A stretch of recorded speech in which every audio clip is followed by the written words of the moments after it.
सुप्रभात प्यारे बच्चों। शिवम संकल्प इंटरमीडिएट कॉलेज बखरीवा अंजानी सोनभद्र के इस ऑनलाइन क्लासेस में मैं दीपक कुमार आप सभी का हार्दिक स्वागत करता हूं। आज हम कक्षा 12 विषय जीव विज्ञान का अध्याय 8 मानव स्वास्थ्य तथा रोग का भाग 7 पढ़ेंगे। इससे पहले हमने भाग 6 तक पढ़ लिया है, जिसमें हमने कुछ सामान्य रोगों के बारे में जाना, जैसे मलेरिया, टाइफाइड इत्यादि बहुत सारे और रोगों के बारे में हमने जाना। अमीबी पेचिस के बारे में हमने जाना, सामान्य जुकाम के बारे में हमने जाना। इन रोगों का हमने रोगजनक, रोगवाहक, लक्षण तथा इनसे बचने का उपाय तथा एवं उपचार, ये सभी चीजें हम विस्तार से पढ़ चुके हैं। आज हम इन रोगों से बचने का उपाय पढ़ेंगे, यानी कि हमारे शरीर के अंदर किस तरीके से इन रोगाणुओं को बचने के लिए एक तंत्र का गठन होता है, जिसे प्रतिरक्षा तंत्र कहते हैं। आज उसी के बारे में हम जानकारी लेंगे, आज उसी के बारे में हम पढ़ेंगे। प्रतिरक्षा, इम्यूनिटी,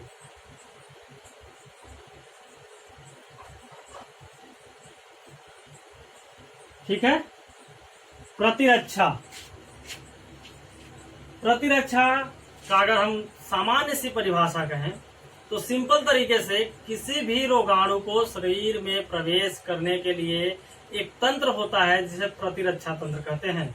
और वह तंत्र, प्रतिरक्षा तंत्र, जिस चीज को रोकता है, जिन कारकों को रोकता है, जो रोग न उत्पन्न करता है, रोगाणुओं को रोकता है, कीटाणुओं को रोकता है, उस प्रक्रिया को हम प्रतिरक्षा कहते हैं, इम्यूनिटी कहते हैं, ठीक है। प्रतिरक्षा तंत्र के अंतर्गत, इम्यूनिटी के अंतर्गत या इम्यूनिटी को, प्रतिरक्षा को मुख्यतः 2 भागों में विभाजित किया गया है, ठीक है। प्रतिरक्षा को सामान्य रूप में अगर हम देखें तो मुख्यतः 2 भाग में विभाजित किया गया है।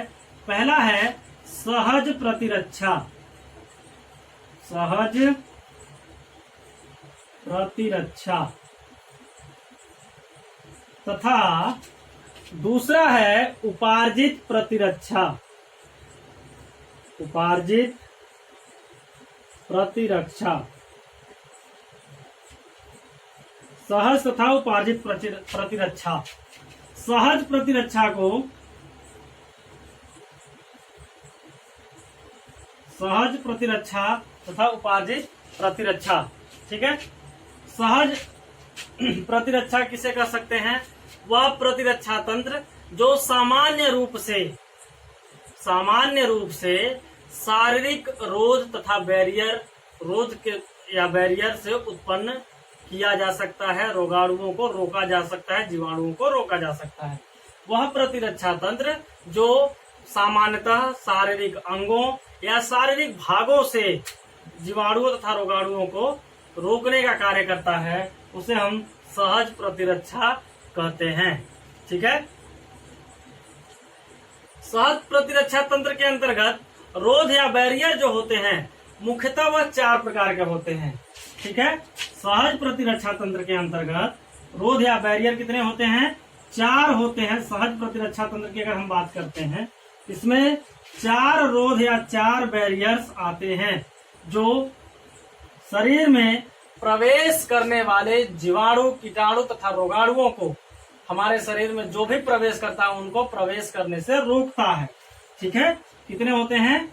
4 होते हैं। सामान्यतः 4 होते हैं। इन चारों को हम बारी बारी से देखेंगे। पहला होता है शारीरिक रोध,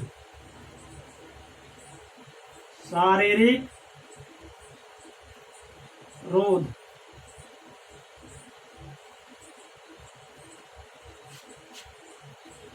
ठीक है। शारीरिक रोध, शारीरिक रोध।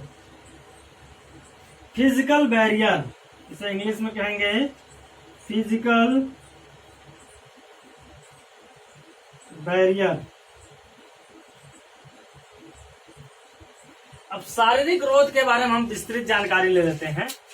इस शारीरिक रोध सहज प्रतिरक्षा तंत्र का वह रोध है जिसके अंतर्गत शरीर के अंग, मुख्य रूप से रोध का कार्य हमारे शरीर का कौन सा अंग करता है? त्वचा। क्योंकि शरीर का सबसे बड़ा अंग कौन सा है? त्वचा है। आप यह जानते ही हैं। तो त्वचा जो है वो हमारे शरीर के सभी अंगों को ढकने का कार्य करता है।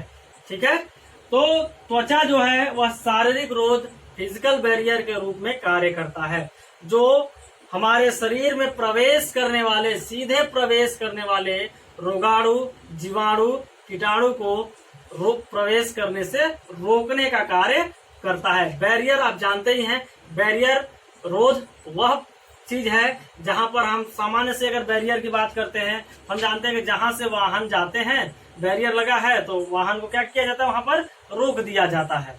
ठीक है, चेक किया जाता है, अगर वो सही निकला तब वो आगे भेजा जाता है, अगर वो सही नहीं है तो उसे रोक दिया जाता है। ठीक उसी प्रकार से हमारे शरीर के अंदर अगर वह चीज हमारे लिए लाभदायक है तो उससे क्या करता है, वह अंदर जाने देता है। शारीरिक रोध में जो भी अंग जैसे त्वचा है वो अंदर जाने देता है, लेकिन वह हमारे लिए लाभदायक नहीं है तो उसे क्या कर देता है, वहीं से रोक देता है। ठीक है, उसे हम कहते हैं शारीरिक रोध। जो जीवाणु तथा कीटाणु या रोगाणुओं को शारीरिक बैरियर पे ही रोक दिया जाए, यानी त्वचा के माध्यम से रुक जाए, वह शारीरिक बैरियर यानी शारीरिक रोध के रूप में कहा जाता है। दूसरा हम देखते हैं, पहला तो शारीरिक रोध था। यदि रोगाणु किसी भी प्रकार से हमारे त्वचा से मजबूत निकला और वह शारीरिक रोध को क्रॉस कर गया, जैसे हम कभी कभार क्या करते हैं, एक बैरियर क्रॉस कर जाते हैं ना, जैसे अगर मान लीजिए बैरियर पर जो पहरेदार हैं हम देख रहे हैं वो नहीं देख रहे हैं तो हम क्या करते हैं, नजर बचा करके अपनी गाड़ी लेकर के भाग गए। ठीक उसी प्रकार से कुछ ऐसे रोगाणु जो शारीरिक रोध को क्रॉस करके आगे चल जाते हैं। ठीक है, यानी हमारे त्वचा को, शरीर का जो बाहरी परत त्वचा है उस त्वचा को क्या करते हैं, पार कर जाते हैं। ठीक है, पार कर जाते हैं, या तो वो रोगाणु मजबूत होंगे। ठीक है, जैसे अगर बैरियर पे ही कोई जा रहा है तो जो मजबूत होगा या फिर नजर बचा के भाग जाएगा, तो रोगाणु भी वही करते हैं, जो त्वचा के माध्यम से रुक नहीं पाते वो आगे चल जाते हैं।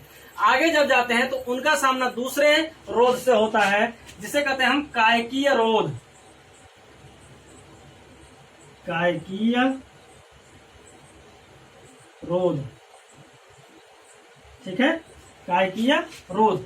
दूसरा जो है कायकीय रोध, हम जब देखते हैं कायकीय रोध में अगर शारीरिक रोध से रोगाणु प्रवेश कर जाता है, कायकीय रोध में शारीरिक रोध अगर अक्षम हो जाता है रोगाणुओं को रोकने के लिए, तब दूसरे रोध में वो प्रवेश करता है, कायकीय रोध। यानी कि ध्यान से समझिए, जैसे हमारे यह बाहरी परत त्वचा है, त्वचा के अंदर से रोगाणु चला गया, जैसे हमने मुंह खोला तो वह रोगाणु हमारे मुंह में प्रवेश कर गया, तो मुंह में लार, मुंह में लार, अमाशय में अम्ल। कौन सा अम्ल होता है अमाशय में? अमाशय में कौन सा अम्ल होता है आप जानते ही हैं, हाइड्रोक्लोरिक अम्ल होता है। लार में कौन सा एंजाइम पाया जाता है? तो एमाइलेज या टाइलिन पाया जाता है। ये आपको पहले से अच्छे से पता है।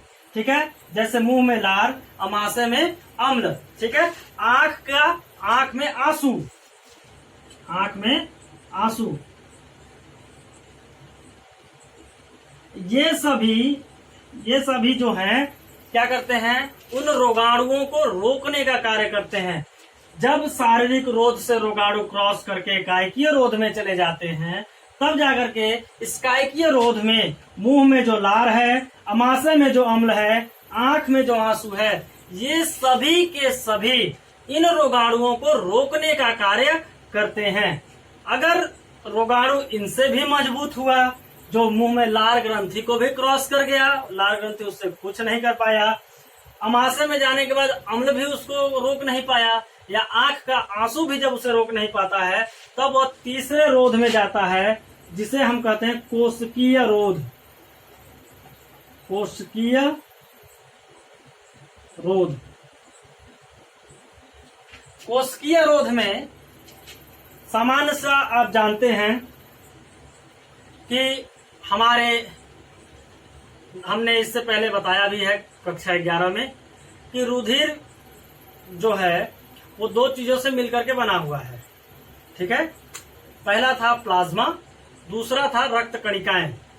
ठीक है, इन्हीं रक्त कणिकाओं में से एक रक्त कणिका है WBC, श्वेत रुधिर कणिका। श्वेत रुधिर कणिका यानी व्हाइट ब्लड कार्पसेल्स या व्हाइट ब्लड सेल्स, वह कोशिकीय रोध के रूप में कार्य करता है। व्हाइट ब्लड सेल, श्वेत रुधिर कोशिका जो होता है वह कोशिकीय रुधिर यानी कोशिकीय रोध के रूप में कार्य करता है। ठीक है, सेलुलर बैरियर के रूप में कार्य करता है। वह कौन सा बैरियर के रूप में कार्य करता है? सेलुलर बैरियर के रूप में। ध्यान दीजिएगा, जैसे कि हमें पता है, जैसा कि हम जानते हैं कि WBC जो होता है उसे मानव शरीर के सैनिक के रूप में जाना जाता है। वह मानव शरीर के सैनिक के रूप में इसलिए जाना जाता है कि वह बाहरी रोगाणुओं को प्रवेश करने से रोकता है। ठीक है, विशेष कार्य कोशिकीय रोध में WBC करता है, जो मानव शरीर के अंदर जितने भी रोगाणु प्रवेश कर जाते हैं शारीरिक रोध को पार करके कायकीय रोध में चले जाते हैं और कायकीय रोध से कोशिकीय रोध में जाएंगे, तो WBC उन्हें नष्ट करने का कार्य करता है। इसमें कौन होता है? WBC। ठीक है, WBC श्वेत रुधिर कोशिका। इसका दूसरा नाम क्या है? इसका दूसरा नाम है ल्यूकोसाइट्स। ये ध्यान दीजिएगा, पूछता है कि श्वेत रुधिर कोशिका का दूसरे नाम से या श्वेत रुधिर कोशिका का दूसरा नाम क्या है, या इसे और दूसरे नाम से किस नाम से जानते हैं? उसका नाम क्या है? ल्यूकोसाइट्स। ल्यूकोसाइट के नाम से इसको जानते हैं, ल्यूकोसाइट। ठीक है, इस तरीके से कोशिकीय रोध में WBC श्वेत रुधिर कणिका या श्वेत रुधिर कोशिका जो होता है वह रोगाणुओं को प्रवेश करने से रोकता है। चौथा और लास्ट हम सहज प्रतिरक्षा तंत्र में देखते हैं साइटोकाइन रोध। साइटोकाइन रोध, कहीं कहीं पर साइटोकाइनिन भी दिया रहता है, ये ध्यान दीजिएगा। साइटोकाइनिन भी दिया रहेगा, तो आप भ्रमित बिल्कुल मत होइएगा। साइटोकाइन रोध के बारे में ही कहा जाता है, साइटोकाइनिन या साइटोकाइन रोध। ठीक है, इसके अंतर्गत होता क्या है? जो कोशिकाएं विषाणुओं के द्वारा संक्रमित हो चुकी हैं, ठीक है, वह कोशिकाएं इंटरफेरॉन नामक प्रोटीन का स्त्रावण करती हैं। ठीक है, किस प्रोटीन का? इंटरफेरॉन नामक प्रोटीन का स्त्रावण करती है। ठीक है, इस इंटरफेरॉन नामक प्रोटीन का कार्य क्या होता है? यह असंक्रमित जो कोशिका है उनको बहुत दूर भेज देता है, जिससे कि संक्रमित कोशिका, जो विषाणु से संक्रमित कोशिका है, वह संक्रमित कोशिका असंक्रमित कोशिका के नजदीक न जा पाए और उसे संक्रमित न करे। ठीक है, ध्यान दीजिएगा, साइटोकाइन रोध में जो भी विषाणु संक्रमित कोशिकाएं हैं, विषाणुओं के द्वारा जो संक्रमित कोशिकाएं होती हैं, वह इंटरफेरॉन नामक प्रोटीन का संश्लेषण करती हैं, जिससे वह क्या होता है कि यह असंक्रमित कोशिकाओं को अपने से दूर भगाने में सहायक होता है। इंटरफेरॉन नामक प्रोटीन जो होता है वह अपने से दूर भगाने के रूप में अपने से दूर भगाने का कार्य करता है, जिसके कारण होता क्या है कि जो असंक्रमित कोशिका है वो संक्रमित कोशिका से दूर जाएगा, तो रोगाणु उसमें प्रवेश करेगा नहीं, विषाणु उसमें प्रवेश करेगा नहीं, वह संक्रमित नहीं होगा और वह रोग से बच जाएगा। यानी सहज प्रतिरक्षा में हमने 4 रोध के बारे में पढ़ा: शारीरिक रोध, कायकीय रोध, कोशिकीय रोध और साइटोकाइन रोध।